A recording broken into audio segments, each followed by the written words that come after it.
Hello everyone, good morning সবাই রে, শুভ সকাল। তো আজকে আবার যাইলাম ট্রিপের জন্য। আজকের ট্রিপ হয়েছে বরযাত্রাপুর। তো যারা যাইলাম তার হয়েছে পরীক্ষা, তো সকাল সকাল যাইতে লাগবো, 8টার ভিতরে বাড়িতে লাগবো। তো যাই, তোমরা লোকে শেয়ার করবো। একলা একলা বইতে বইতে ভালো লাগে না, কিতা করতাম, ওই একটা ভিডিও করি। কিছু তো খাইবার নাই, এখানে সব দোকানওয়ালা নাই। প্রায় 2 ঘন্টা হয়ে গেছে এখানে বোয়া। তো যারা লিয়ে আইছি তার পরীক্ষা চলে, তারপর আমি গেছি শিবভূমিতে আবার যাইমু, গিয়ে আবার 3টা ঘন্টার সময় একটা ট্রিপ আছে, তো তোমরা লোকে শেয়ার করবো। একবার তো গেলাম শিলচর বরযাত্রাপুর, এখন যাইতেছে আবার শিলচরে তো যাই, তোমরা সাথে শেয়ার করবো কি কি হয়। এখন আই গেলাম ওই যে কাটাখাল বাইপাস।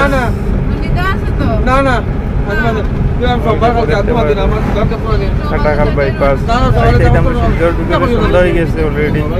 যাই শিলচর গিয়ে দেখাই মার।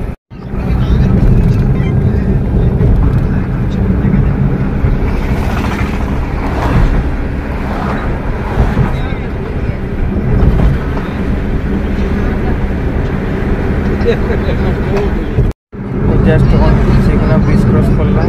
তো সবাই চ্যানেলটা সাবস্ক্রাইব, লাইক এবং শেয়ার করবে। সবাই রেডি হয়েছিলাম, মিলমু এরপরের ব্লগ।